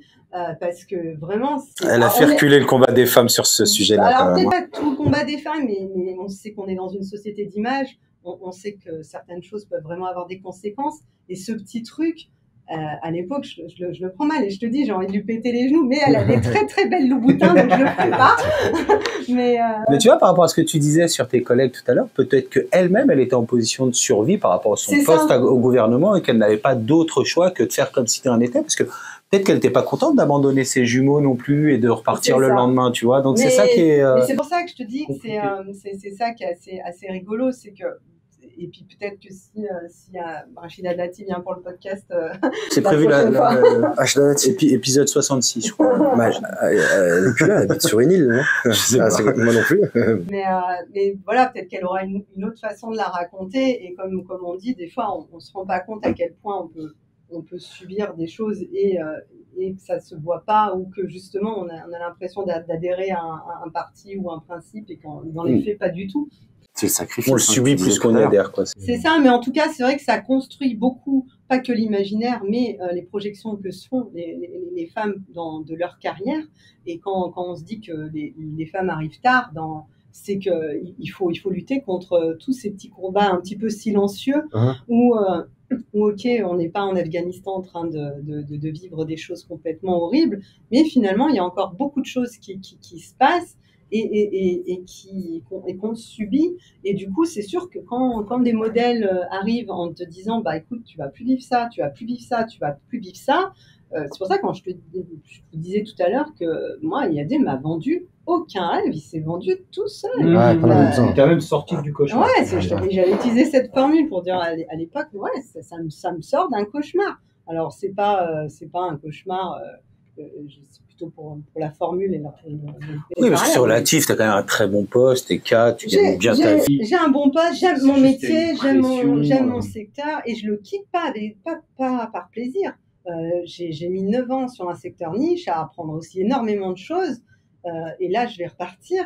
D'ailleurs, je te coupe parce que quand tu es dans ce secteur-là, tu nous racontais l'anecdote où 3 ans avant que tu arrives chez IAD, un agent immobilier avec qui tu travailles te dit « mais toi, tu es vraiment faite pour ce métier ». Et à ce moment-là, tu dis « attends, non, moi, c'est ça mon métier, me parle pas d'immobilier, ça m'intéresse pas du tout ». Donc, tu étais vraiment dans ce domaine-là. Ah oui, j'étais vraiment dans ce domaine. Et à l'époque, je vends mon appart. Et donc, il y a 3 agences qui viennent pour estimer. Et d'ailleurs, je trouve ça débile parce que j'ai 40 000 € d'écart entre les estimations. Déjà. Et évidemment, qu'est-ce que je fais? Je prends la plus haute. Oui, parce que tu es vendeuse à ce moment-là, tu n'es pas agent immobilier. C'est après que tu expliques qu'il ne faut pas faire ça. Mais... Et du coup, donc, je prends la plus haute et je sais qu'elle est haute. Et à ce moment-là, Et je lui dis, bon, j'ai quand même envie de tenter ma chance en particulier. J'avais acheté Comment vendre son bien en immobilier sur Fnac.com. Et j'avais commencé à vider l'appart. Et je me rappelle, mon mari m'engueule. Il me dit, on dirait une salle d'attente de médecin. J'avais dégagé tout. Il faut dépersonnaliser. OK. Notre cave était pleine, la cave des voisins. J'avais acheté à l'époque, mais je crois qu'il allait me tuer, hein, pour 1 000 € chez Maison du Monde des couvertures, des bouches. T'as upstagé Ah, le j'ai truc. upstagé. Et en plus, on avait eu un dégât des eaux. Il venait juste de repeindre le plafond, le truc. C'était trop Blanc. et du coup, donc, je m'entends bien avec cet agent immobilier qui me dit, bon, bah, si jamais vous vendez, vous amenez le client et que vous vendez, vous aurez tant de commissions. Si c'est moi, vous aurez tant. Donc, il commence à m'amener des clients. Et on fait les premières visites. Et moi, j'avais regroupé tous mes clients le samedi. Et du coup, je lui montre. Je lui dis, bah, il me dit, vous avez combien de visites et tout. Je dis, bah, normalement, j'ai 7 visites, mais il y en a 3 que j'aime mieux. Et puis, il me dit, comment ça, que vous aimez mieux? Et du coup, je lui montre mon tableau Excel. Et j'avais fait un petit tableau avec les noms, où est-ce qu'ils habitaient, tout ça. Et je dis, bon, bah voilà, ça, eux, je les aime bien, mais eux, ils habitent dans telle ville. Je suis pas sûre qu'ils vont trop aimer Créteil. Ça, eux, ils viennent de Vitry. C'est bon, je pense que le quartier va plus leur correspondre. Et puis, il m'écoute, il me dit, faites quoi déjà? Je dis, bah, je travaille dans la communication électronique et tout, je suis dans la qualité. Et là, il me regarde, il me fait, non, faut arrêter ça, faut faire de l'immobilier. Et là, à l'époque, je lui dis, mais pas du tout. Ouais, mais je comprends ça. En fait, toutes les personnes en reconversion, souvent, ce qui les fait réussir aussi dans le métier, c'est ce qu'elles ont appris avant. Bien sûr. Toi, par exemple, tu te disais, tu es capable de mobiliser beaucoup de ressources très vite, que tu travailles bien dans l'urgence et que les deadlines, les gens, ça les fait flipper, ça les fait stresser, perdre leurs moyens. Et toi, ça te stimule. À partir du moment où tu as une urgence, ouais, et puis une t'es urgence, focus à fond. compliqué. Ouais. Moi, j'aime Ouais, bien bien le sûr, sinon c'est pas drôle. le challenge. Ouais, j'aime bien le challenge. Et alors déjà dans le commerce international, avant j'étais chez DHL et on travaillait pour les autres pays qui importaient en France. Et souvent les colis étaient bloqués en douane. Et des fois ils étaient bloqués, c'était compliqué. Là des fois c'était sur des collections, ils avaient tous leurs accessoires pour les chemises qui étaient pas là. Ouais, je pouvais te faire ouvrir le bureau sur douane à 3h du mat, normal. Et je me rappelle parce qu'il y avait les cadeaux aux clients qui arrivaient et tout. Je me disais, c'est fait, Sandra. Et c'est vrai que ce côté un peu mission impossible. T'aimes bien. Ouais, j'aime bien. Et dans le commerce international, c'est comme ça, faut aller très très très vite. Et après, pareil, dans les composants, j'étais sur un secteur niche qui était livré, par exemple, il y a il manque, je sais pas, 50 000 microprocesseurs à Nokia à l'époque pour faire ces téléphones. Ils sont plantés par le fournisseur. Il faut trouver les composants. On va en trouver 10 000 en Italie, 5 000 en Espagne, 12 000 à Shenzhen. Et il faut faire arriver tout ça pour hier. et Ça ressemble à une mission impossible. Hein. Mais c'est ça. Mais en plus, des fois, c'est très tôt le matin. Il fallait faire les virements. Des fois, en une demi-heure, on pouvait perdre un stock. Mais c'était bordel le bureau, ça a gueulé dans tous les sens, c'était hyper tendu, les commerciaux ils pouvaient gagner 30 000 balles, en perdre 8 000, c'était l'ascenseur émotionnel, il était à un niveau avec ça s'engueule dans 40 langues et c'est pour ça quand je dis que c'était vraiment le Toi, bordel. t'es une bonne tradeuse alors du coup, hein, je pense. Alors pour le coup, à cette époque-là, j'étais vraiment back-office sur la partie assistante commerciale. Oui, pas trop et je tombe dans la qualité par hasard avec l'avènement, avec le début de la contrefaçon des composants. Et à l'époque, mon patron avait personne pour s'occuper de ça. Et il me dit, oh, Sandra, voilà, vous voulez vous occuper de ça avec Claire, ma collègue et tout, vous savez faire? Ouais. Vous savez faire? Non, c'est pas. Non. Bon, on va quand même savoir faire. Et du coup, voilà, ce côté un petit peu aussi challenge. Et puis c'était, ouais, pas cap. Et c'était super cool parce que du coup, on partait en conférence sur la contrefaçon. Donc les conférences, à Los Angeles. Donc, tu vas aller à Los Angeles? Je sais pas. Let me think. I'll tell you tomorrow. Mais ça, c'était super cool. Et chez DHL, il y avait un truc qui était avant l'avènement de tout ce qu'il y avait avec Internet. Aujourd'hui, ça n'existerait plus, mais il y avait les on-board couriers. Donc, on devait toujours venir travailler avec notre passeport parce qu'on pouvait partir à tout moment pour aller livrer un colis que le mec voulait dans 9 heures et ça partait avec un coursier propre qui était... Toi. Ah, mais j'étais toujours volontaire et franchement c'était trop cool parce qu'en général il n'y avait plus de place en éco donc tu étais toujours en première et là c'était, mais j'avais 22 ans à l'époque. Mais non, mais c'est maintenant qu'il fallait le faire, bien sûr. Et c'était tu pars à Tokyo. Non, alors non, c'était moins sexy que ça. Je suis partie à Zurich, en Suède. Après, tu avais intérêt à avoir une carte qui marche parce que tu étais en autonomie là-bas. Il y a un mec qui s'était retrouvé au Mexique sans rien. Il avait dormi sur un banc. Il n'avait pas eu Ah, moins bon délire. mais c'était rigolo. Puis en plus, par contre, les gens là-bas, tu donnais le colis à minuit 32. Après, tu te démerdais pour trouver un taxi. Tu devais juste faire ça. Pas... Ah ouais, t'étais coursier, quoi. Vraiment, c'était pas un de colis. Mais du coup, ouais, c'était vraiment super cool comme expérience. Et pour faire le parallèle avec l'IMO, voilà, devoir vendre rapidement, trouver. C'est quelque chose que j'aime beaucoup aussi dans la location. J'aime bien trouver un locataire en une semaine. J'aime bien trouver. Pareil. Et développer comme ça des process. Ok, je me donne une deadline. Puisqu'on ne l'a pas donnée toute seule, je vais la mettre moi. Et voilà, je le dis s'il y a un locataire dans cet appart. Et c'est parce que je sais, j'aime travailler comme ça. Voilà, ça c'est quelque chose c'est pour ça que quand je te dis, j'ai créé aujourd'hui j'ai créé la boîte de mes rêves. Je prends pas de salariés parce que pour l'instant c'est pas encore la boîte de leurs rêves. Donc pour l'instant, et c'est marrant parce que c'est une formule que j'ai souvent entendue dans les boîtes dans lesquelles j'ai bossé, où tu as les associés qui disent voilà, on a créé la boîte de nos rêves et finalement on comprend pas que tout le monde vient pas bosser dedans. Ouais, mais c'est votre rêve à tous les deux en fait, les gars. Donc très intéressant ça. Et toi, ce que tu veux, c'est que ce soit ton rêve, mais que ce soit aussi une boîte qui peut faire rêver tes futurs collaborateurs. Et pour moi, aujourd'hui, j'ai pas le projet, il est axé vraiment sur ce que j'ai envie d'apporter et de développer pour mes clients. Aujourd'hui, c'est pas un projet qui est mature pour des salariés. C'est-à-dire que c'est pas que c'est pas un projet qui est mature. Il est même opérationnel. Il est opérationnel et puis il est encore en cours de construction. Là, quand je parle à certaines personnes mais attends, Sandra, là maintenant, arrête, puis tu vas pas encore reprendre tes études et tout. Je dis, mais moi, je suis en chantier permanent, les gars. C'est quand on fait de l'achat pour l'investissement locatif, la première chose que je regarde dans une copro, c'est qu'est-ce qu'il y a comme travaux en cours. Bon, on va le savoir un peu plus maintenant avec le plan pluriannuel et des choses comme ça, mais moi, quand j'ai 3 PV d'AG et qu'il ne s'est rien passé et que toutes les décisions n'ont pas été votées, je ne conseille pas cet appartement pour de l'investissement locatif. Parce que tu sais que ça va tomber de toute façon. C'est ça. Et alors, ça va tomber, mais c'est surtout que tu vois un peu la culture de la copro. Tu sais, quand tu as une copro qui naît, quand tu construis dans le neuf, tu vois les 5-6 premières années, tu vois ce qui se dessine un peu comme comportement. On l'entretient, on l'entretient pas, on laisse pisser, on dépense, on dépense. Quels sont les sujets qui reviennent le plus sur le tapis? Tu vois un petit peu vers quoi ça... Donc après, des fois, même juste en visite, même sans lire les PV d'AG, tu rentres dans les parties communes, tu as déjà un peu compris le film.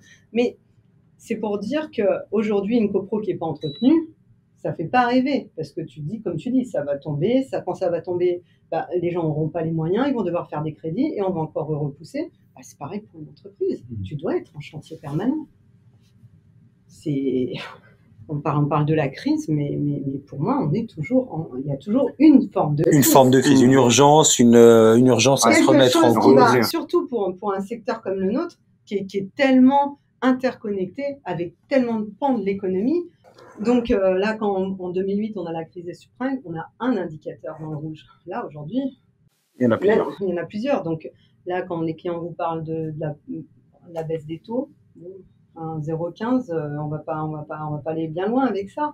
Donc c'est vrai que on est tellement dépendant, en tout cas aujourd'hui, dans notre façon de travailler d'aujourd'hui. C'est pour ça que je pense que, sans parler de modèle, réseau, mandataire, agence, faut qu'on revoie notre copie là. C'est très, très, très fort. Je pense pareil. C'est une chance peut-être pour la profession, justement. Moi, je pense.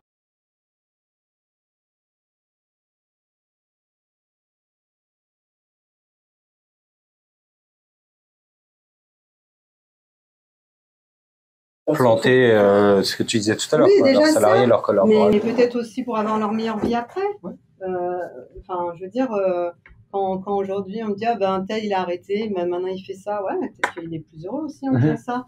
Ouais.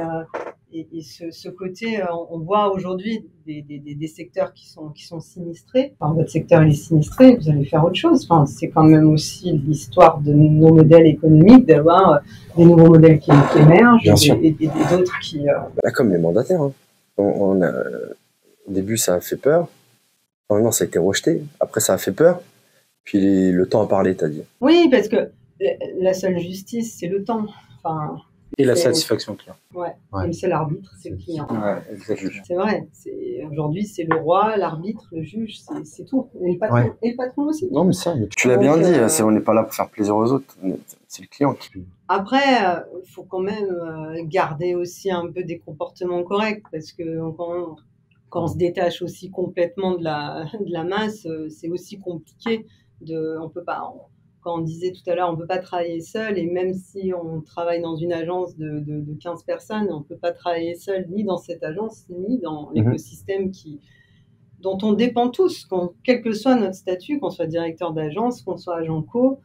Aujourd'hui, travailler sans un réseau bien entretenu, ça complique énormément les choses. Et il va falloir lâcher du bout de gras, et il va falloir laisser son ego de côté. Tout ça, ça fait réussir ou ne pas réussir aussi dans ce métier, je pense. Ouais. Quand on voit les réussites, et après la réussite, elle n'est pas forcément financière. De moins en moins d'ailleurs, je pense que les gens ils recherchent plus un épanouissement personnel que financier. Ce que j'allais dire, c'est personnel, ça dépend de chacun. C'est comme définir la notion de succès. Comment le succès il est perçu de personnes de ton entourage qui vont se dire il ou elle cartonne, et puis c'est la plus malheureuse ou le plus malheureux du monde. Qu'est-ce que c'est le succès pour toi? Aujourd'hui, le succès pour moi, c'est de me coucher le soir avec l'envie d'aller bosser le lendemain et de me réveiller le matin en ayant hâte, en me disant ouais, c'est bon, c'est parti. Ouais. Là c'est le succès. Et finalement, évidemment, l'argent arrive après, parce que à un moment, quand t'aimes ce que tu fais, quand tu essaies au maximum de respecter les gens avec qui tu travailles, tes clients, ton environnement. Quand tu fais amende honorable, quand tu te plantes, tu parlais tout à l'heure des erreurs, mais je crois que j'en fais 60 par semaine. Enfin, quand tu es action-oriented, comme tu dis, tu fais beaucoup dans l'action, tu te plantes aussi beaucoup. Tu fais beaucoup de conneries, tu en dis beaucoup aussi. Tu parles comme moi. Et ça aussi, je pense que c'est la partie... avec laquelle n'importe qui a du mal par peur de l'échec, par peur de l'erreur. C'est la pire peur. Je veux dire, c'est pas la peur de l'eau, c'est pas la peur des araignées. Non, mais sérieusement, la pire peur quand tu es dans la fonction commerciale ou dans l'entrepreneuriat, c'est la peur de l'échec. C'est magnifique. Heureusement qu'elle fait pas de mindset, hein. Parce que là, je te jure, on sera avec Bouddha. Non, mais c'est vachement intéressant. C'est quand même. Mais c'est du retour d'expérience, tu vois, plus que du paquet de développement personnel. C'est le principe du développement personnel. Ouais. C'est de tirer les conclusions de ton vécu ou de ceux des autres oui, et puis le développement personnel, moi je te dis pourquoi j'ai du mal aussi, c'est que je trouve que le développement, il est collectif. Tu peux pas... on reste des animaux sociaux, on a besoin des rapports. Ah, c'est le terme de personnel dans le mot développement qui t'arrête. C'est un peu ça qui me dérange, parce que aujourd'hui, quand c'est bien de faire son introspection, d'aller méditer, de faire plein de trucs et tout, mais tous les jours quand même, on interagit avec beaucoup de monde. Autant que ça se passe plutôt bien, et que quand ça se passe mal, là, je te parlais avec Mika tout à l'heure des phases de récupération. Quand il y a des rendez-vous qui se passent pas bien, l'énergie que ça dégage quand tu as eu un mauvais rapport avec un collègue, avec un client, avec n'importe qui. C'est vrai que tout ça, moi je me rappelle avant, je pouvais sur un mauvais rendez-vous pratiquement ne pas être capable de travailler pendant 2 jours. Et apprendre dans ce métier aussi, c'est réduire au maximum cette phase de récupération et de mettre l'énergie ailleurs. Et de mettre l'énergie ailleurs et de se dire ok, non, là aujourd'hui ce que j'ai vécu c'était trop violent. Pour moi on fait un métier parfois très violent. Je sais pas, des fois on parle des traumatismes, du post-traumatisme, des choses comme ça, pour des accidents de la route, pour des trucs. Mais quand dans la même journée, tu te fais 2 heures de route, tu te fais annuler 3 clients avec quelqu'un qui te répond pas, avec la même personne avec qui tu as passé pratiquement 4h30 au téléphone la semaine d'avant pour lui décrire les écoles, le secteur, qu'est-ce qui pouvait être bien, la plus-value des 10 dernières années, moi j'appelle ça des traumatismes. Et pourquoi j'appelle ça, j'utilise ce mot, c'est quand je le vois sur des confrères qui ont 10, 20, 30 ans de bouteille, quand ils se font annuler un rendez-vous, qui perdent un mandat, on voit leur réaction, même s'ils ne vont pas le dire, il y a quand même un langage corporel, ils sont dépités. Qui sont à la hauteur de l'investissement que tu as mis d'ailleurs, de toi. C'est-à-dire que plus tu t'es investi et plus quand ça arrive, ça te blesse. C'est ça, et d'en être témoin, c'est aussi violent. Moi, ça me fait pas plaisir quand je vois des confrères qui vont pas bien, des consoeurs qui vont pas bien. C'est aussi une forme de petit traumatisme aussi. On n'a pas envie que les gens avec qui on travaille n'aillent pas bien. Et ça, c'est quand même une souffrance assez silencieuse parce que c'est un métier qui est pas très populaire, qui est connu, qui fait envie, qui a plein de fantasmes autour de l'immobilier. Quand on voit les stats pour les revenus, je crois que la FNIM avait fait des stats il y a quelques années autour de 32 000 par agent co en moyenne. Ouais, c'est ça. 32 000 euros, je pense qu'il y a plus sexy comme revenu en France sur certaines professions. Et pourtant, il y a toujours un espèce de fantasme sur la profession, sur l'immobilier. Moi, je me rappelle quand j'ai commencé dans l'IMO, c'était en l'été 2017. Et je pars en République dominicaine avec le CE de mon mari, salaire de congé parental, coefficient Z. Autant dire, on part pour rien en vacances. Mais comme c'était au moment où je commençais dans l'IMO, quand je rentre de vacances, ah bah ça va, hein. J'avais même pas fait une vente. Et des personnes que je connaissais depuis 3-4 ans qui m'auraient jamais dit ça pour d'autres vacances. Et là, je me dis, mais il se passe quoi? C'est l'image de l'agent immobilier qui est là. Et là, on prend la mesure, en fait, de tout ce qui se passe autour de la perception de cette profession. Et à l'inverse, justement, quand ça va pas bien, là, je voyais l'autre jour un reportage sur les viticulteurs avec je sais plus, le gel, la sécheresse et tout. Je dis, mais chaque année, on a 4 reportages sur les vendanges tardives, le gel, la sécheresse. Je veux dire, ça fait quand même 100 ans qu'il y a des vignes. Une année sur 2, il y a un problème climatique, donc c'est quand même connu comme... Et là, ils sont tous là. Oh, on n'a pas fait une bonne année. Hein. Mais il n'y a personne qui va venir filmer un directeur d'agence et se dire, là, je vais peut-être me séparer de 2 salariés que j'adore, que j'ai formés, avec qui je passe 5 jours sur 7. Il y a personne qui... Alors que c'est des problèmes qui sont plus conjoncturels, parce que là, comme tu dis, le climat, c'est quand même régulier. Les décisions politiques, les hausses de taux d'intérêt, etc., on est victime de choses extérieures. Et effectivement, c'est un métier qui est très dur. Je te rejoins complètement là-dessus. Oui, et puis je te dis qui a pas bonne presse, et du coup, il n'y a pas d'émotion quand la profession va pas bien. Ouais. Et d'ailleurs, il y a même une forme... Mais c'est même pire. On a même une forme de cynisme de la part des clients parfois qui vont dire en prospection terrain. Alors moi, c'est vrai que j'en fais pas, je fais pas beaucoup de prospection terrain, mais j'ai des retours de collègues qui me disent ah bah c'est la merde hein, pour vous en ce moment, et des choses comme ça. Ça aussi, c'est très violent. Et pour des gens. La meilleure réponse, elle est sur le terrain, continuer à travailler. Oui, mais après, c'est vrai que voilà, il y a quand même, là, on parle des têtes d'affiche de personnes qui vont énormément communiquer sur leurs relations clients. Il y en a qui sont beaucoup plus discrets. Ils en font pas des caisses, c'est pas leur truc, c'est pas leur personnalité. Pourtant, ils sont impliqués.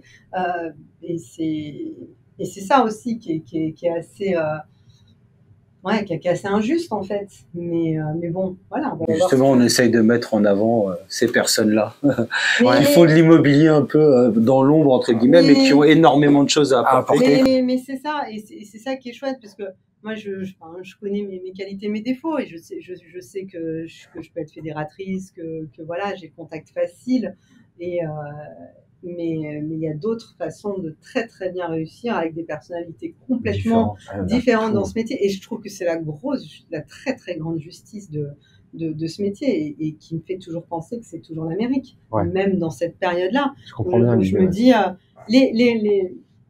les réussites et les échecs, en fait, dans ce métier, sont pas du tout corrélés avec un espèce d'agent immobilier.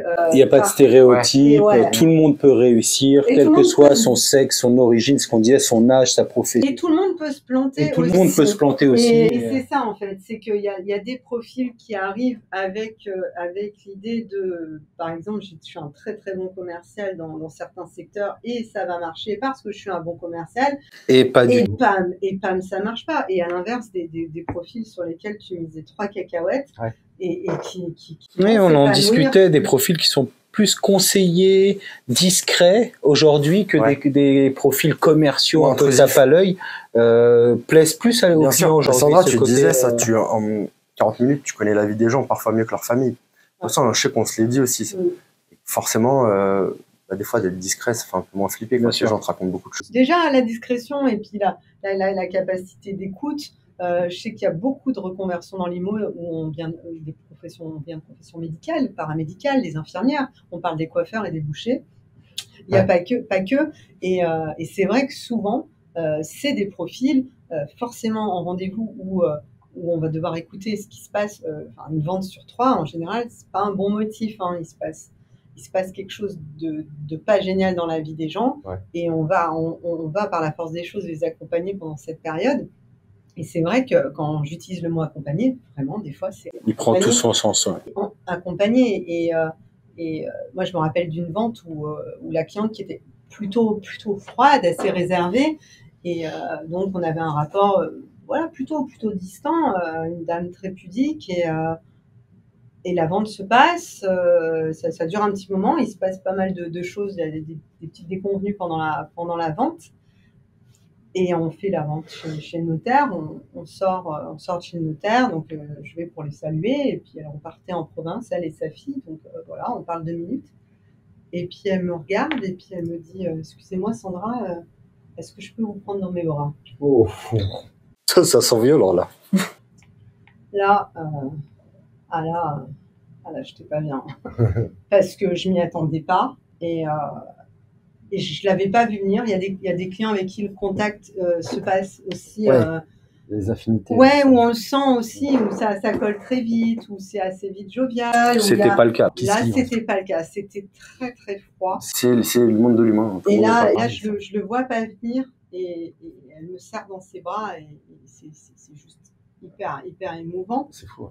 Et le soir, c'était une période où j'étais hyper fatiguée. Franchement, je bossais trop de jours, trop d'heures. Et je rentre, et à cette époque-là, je m'étais dit, bon, je réponds plus au téléphone après 20h.